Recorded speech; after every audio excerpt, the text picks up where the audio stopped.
Okay, we're on. What were these? Those were just one on the edge. Oh, of I know that. those. Okay. So we're going to definitely be learning how to edit video pretty soon. All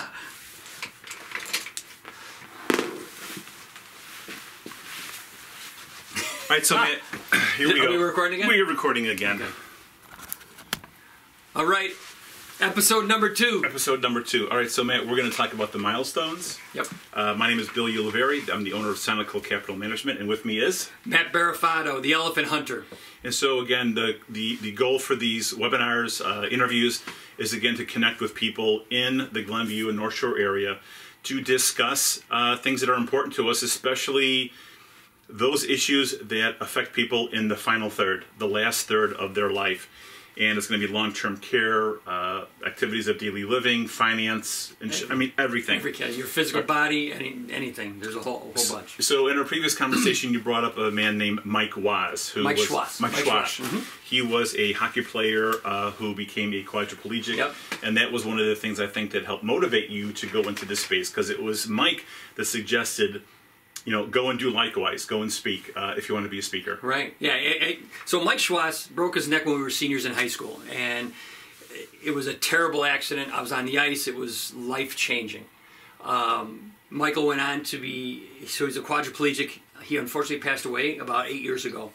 And but he lived 35 years as a quadriplegic, which is unheard of actually as a quadriplegic, because many things happen to the body when you have a sever of the spinal cord. But what he learned to be was a speaker, which when you knew him before he was injured, he was the most quiet man you would ever meet. Uh-huh. And the first time I ever saw him speak, I saw him move an audience. First of all, he was moving me because I was on the ice. He was telling the story. I was in tears because it was unbelievable. Mm-hmm. But I looked at everybody in the room. They were in tears as well. And I said, I want to do that. I want to influence people. I want to be able to bring them along on a journey. And I said, Michael, how do you do that? And he said, go speak. And I said, what? Go speak. Mm-hmm. I said, what are you talking about? He said, Rotary, the chamber, there's groups out there that are looking for speakers all the time. Just go speak. Uh-huh. And so I started doing that. That was almost 30 years ago that I started that journey. Really? And it took a while and all I've done when I've done a talk is I kept what worked and I got rid of what didn't. Mm-hmm. Kept what worked. And today there are certain stories I tell that are still one of the first ones I did tell, because they were good stories and they did what it was supposed to do. But that led me down a journey. I was in the insurance field as a sales rep. And I eventually became an advisor to small business corporations that, when I say small, anything under 100 employees. And I was just amazed at how many times they didn't have what the big companies had. Mm-hmm. And Michael Schwass, in his journey of his body not working for his whole life, and you learn a lot of things about that.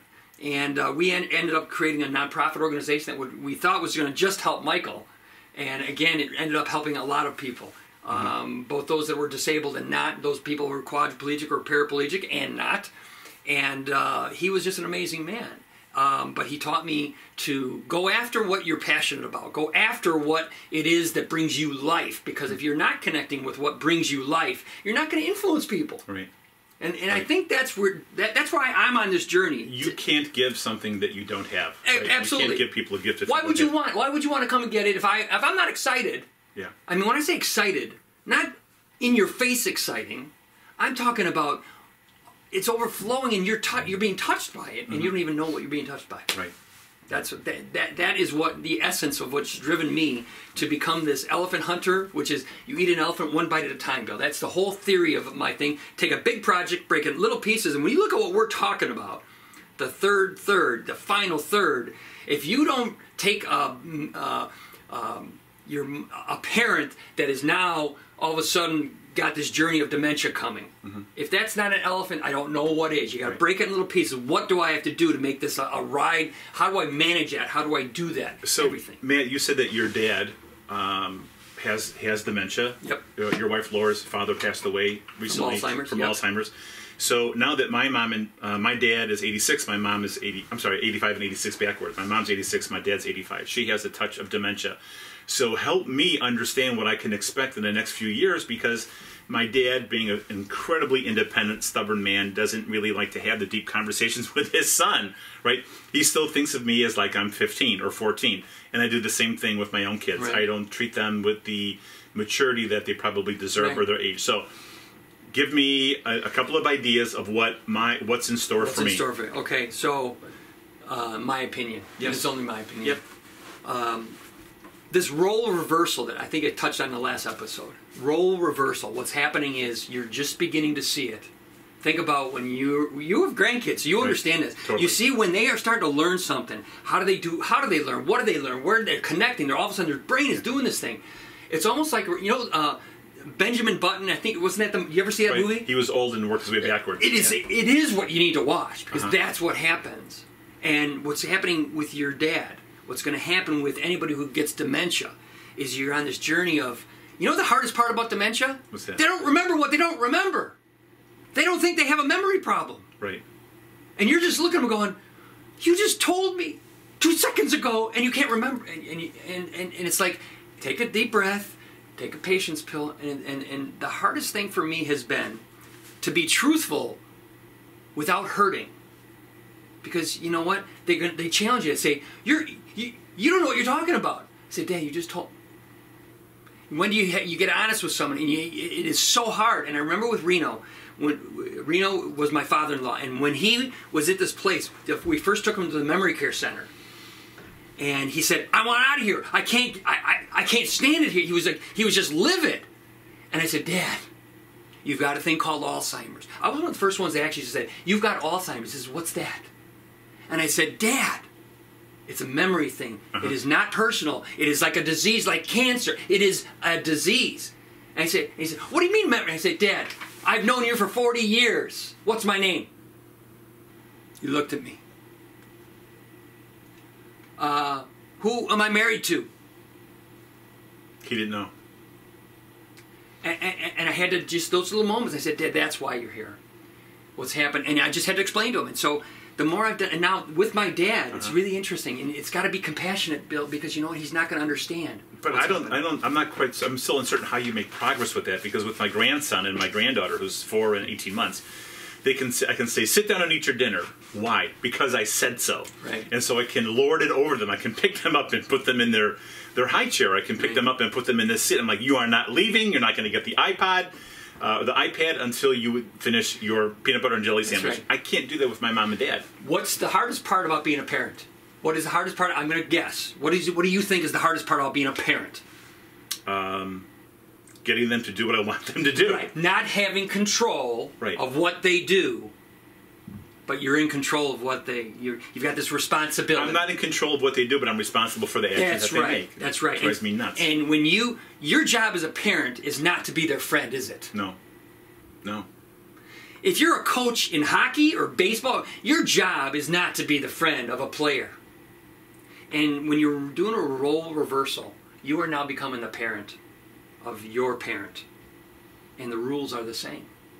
And what happens is, when it's snowing and it's icy outside, my dad wants to go for a walk, and I have to not have him go for a walk. Right. When he thinks there's nothing wrong. And that's the challenge you're going to have. That's going to be your biggest challenge. And that's going to be to the level of when you walk into I love my dad. You guys know that if you know me. You walk into his apartment and it's 85 degrees inside there. Right. And he's got the thermostat set to 99. And he's going, and he doesn't even understand why it's so hot in there. Yeah. He's got the window wide open. And when you walk in there and you go, and you can't explain to him how a thermostat works.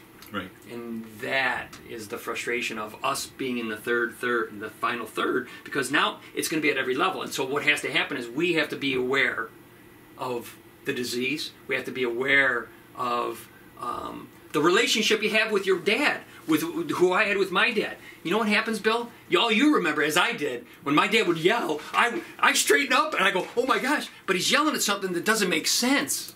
And now you're in this place. And so I had to get over that. And I had to teach my siblings that, because that's how that's how he raised us. My mom was a stay-at-home mom. I love her. She's in heaven. I know, because 6 boys and a girl. Right. She did that.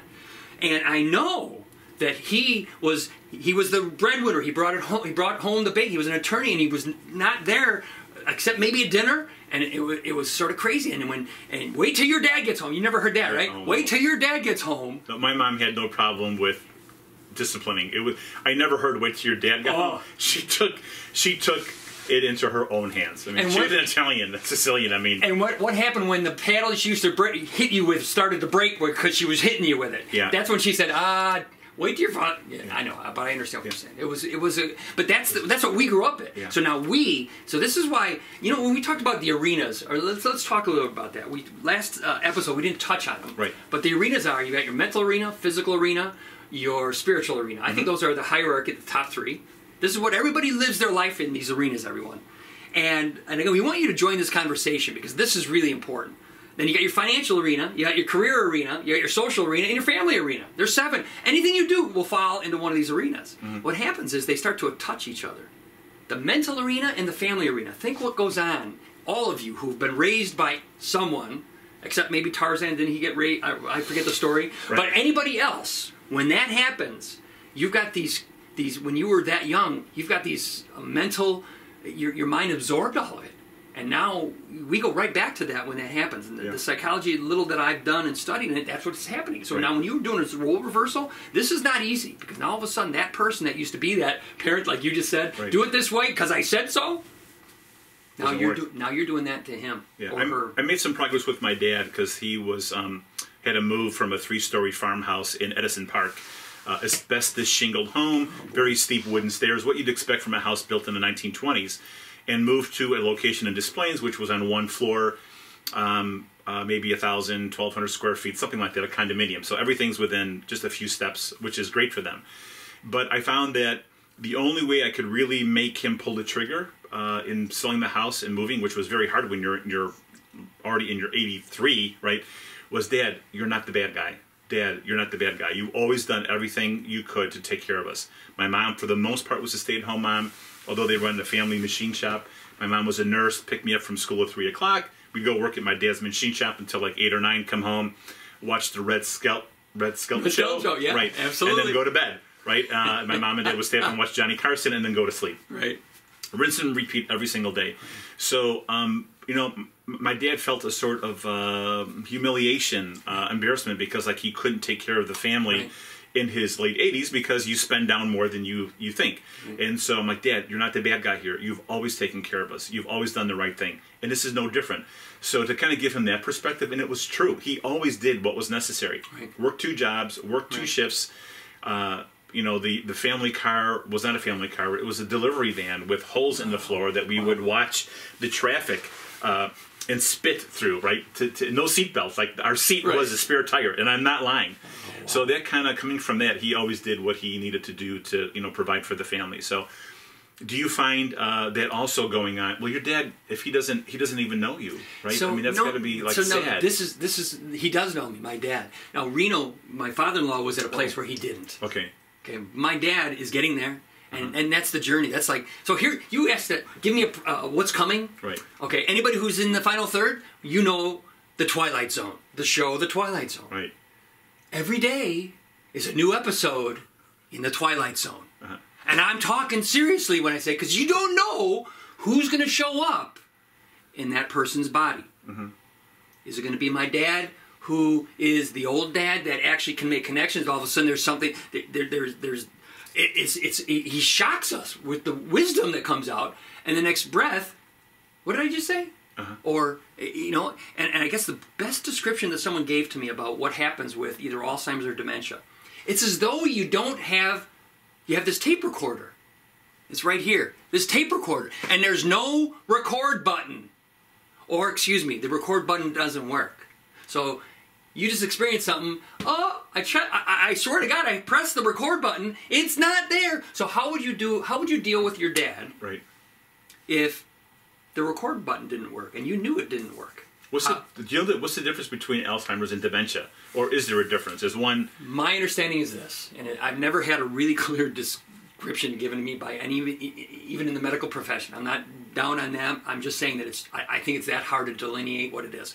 The best description was for me, and I'm not a practitioner, right, is that dementia is an umbrella term, and or like the disease is called dementia, or this memory loss is called dementia. Alzheimer's is one of the forms of dementia. Lewy body syndrome is another form of dementia. There's these different forms of dementia, and everyone is a little different. And the best description was, if it's Alzheimer's, it goes like this. Here's what happens.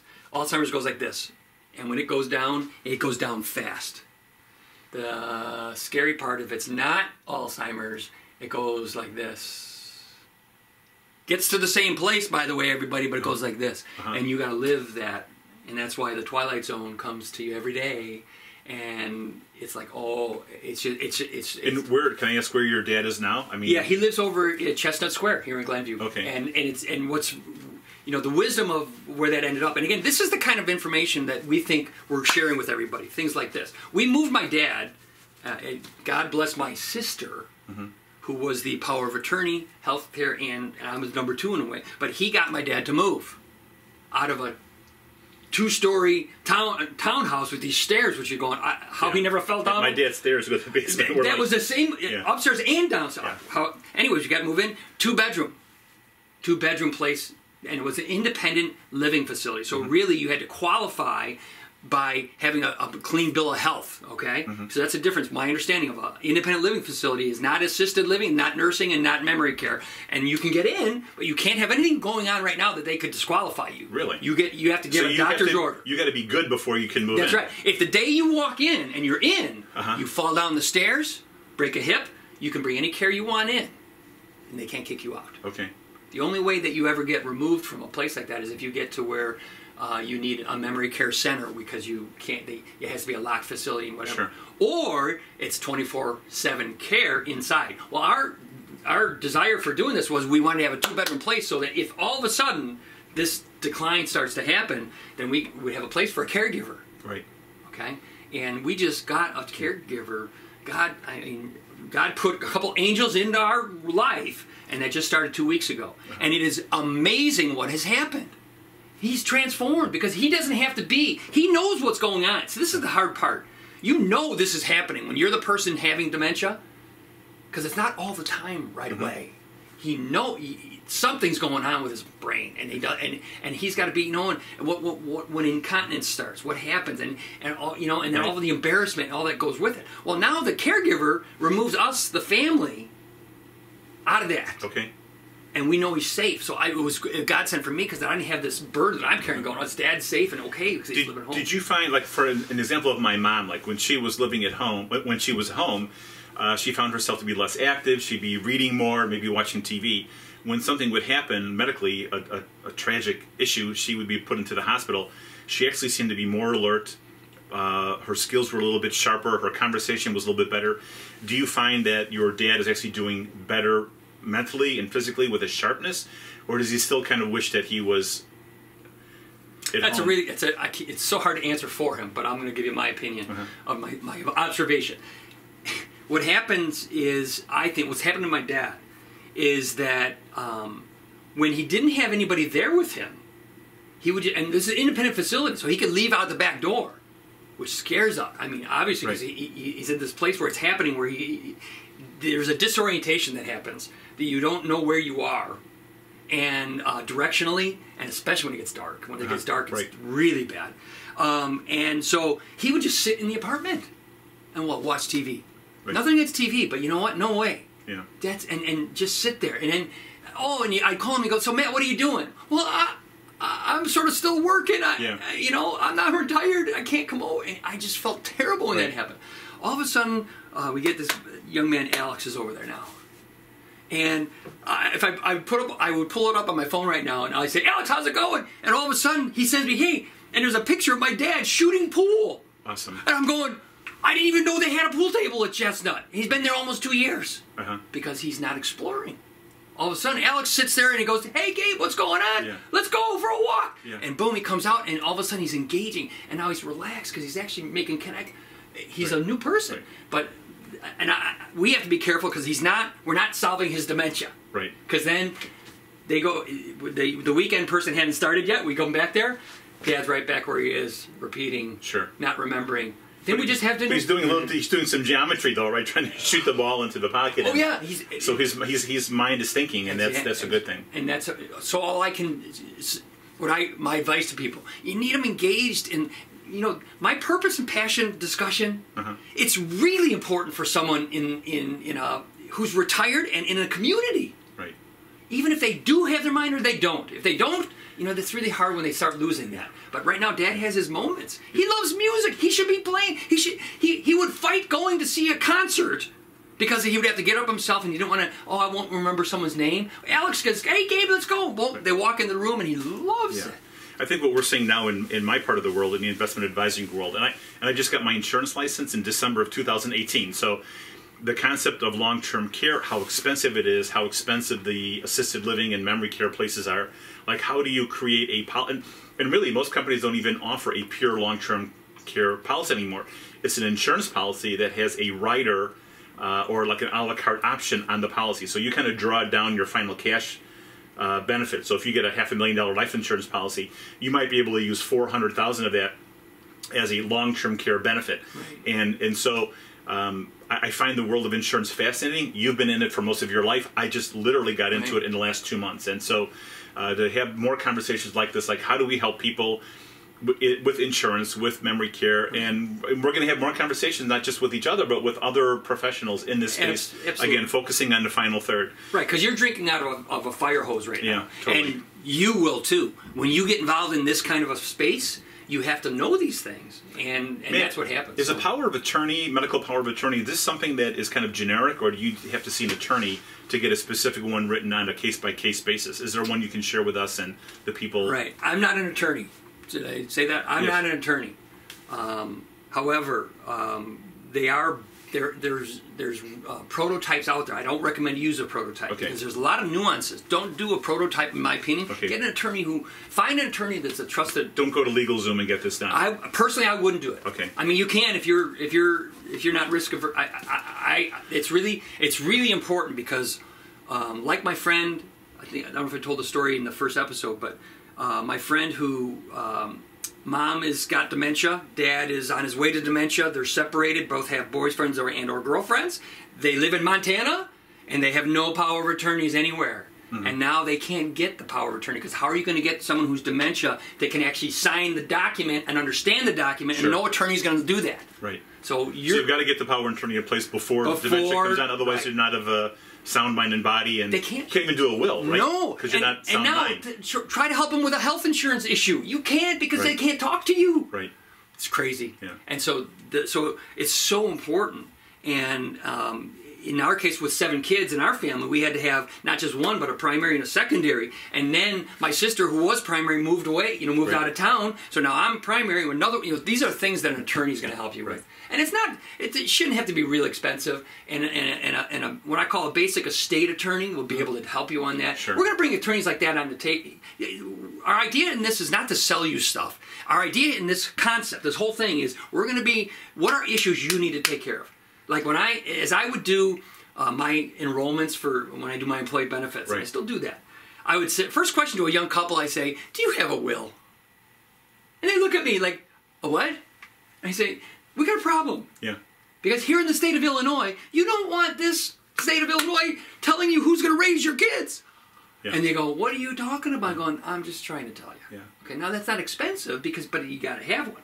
And so that falls in this category. So power of attorney healthcare, power of attorney property. Okay? And then what about the issue of, this is Charmaine. Mm-hmm.